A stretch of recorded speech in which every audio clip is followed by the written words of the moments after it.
After all of the women who went as missionaries from our church, some with their husbands and some as single ladies, God called a young man by the name of David, who grew up in Quinte Alliance Church, to serve him in Russia.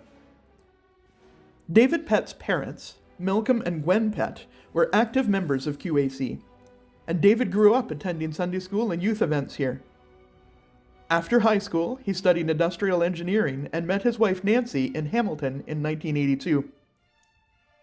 In 1985, both David and Nancy felt God calling them to pursue missionary service, so they went to study at Canadian Bible College in Regina. After graduating in 1988, they served on a church planting team in Cambridge, Ontario. David wrote a letter to QAC in which he said, "If you were to ask me to briefly describe what planting a church has been like so far, I would say that it has been sometimes rewarding, often discouraging, and regularly challenging." I imagine that they continued to experience some rewarding, discouraging, and challenging moments when they moved to Russia in 1994 to join a church planting team there. A good sense of humor helped them through some of the rough patches. For example, after purchasing a Lada automobile, David had this to say about driving in Russia. We are quickly becoming familiar with local driving rules. Center lines do not divide the flow of traffic, but only help identify where the passing lane is.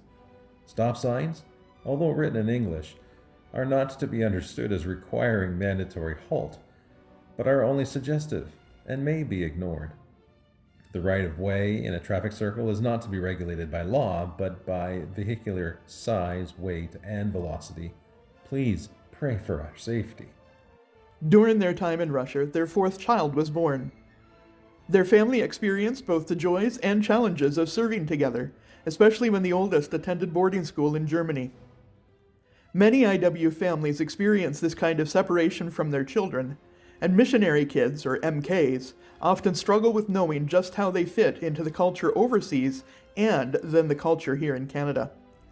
Pray for our current IWs whose children are experiencing separation from family or struggles with belonging. David and Nancy's time in Russia ended in 2004. After that, he served on the staff of Georgetown Alliance Church for 5 years and has been the senior pastor of Paramount Drive Alliance Church in Hamilton since 2010. When I reached out to David to see if he had any thoughts to share with us, he wrote the following.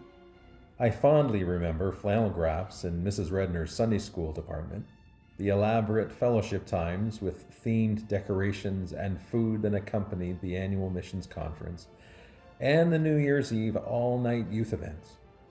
However, as I reflected on memories from Quinte, I was drawn to how the church cared for my parents and for me when my 22-year-old sister died from brain cancer.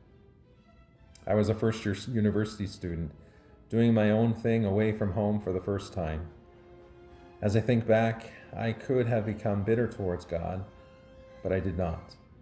I became open again to God. The sincere love expressed by Quinte was a godsend to my parents and instrumental in my own spiritual renewal.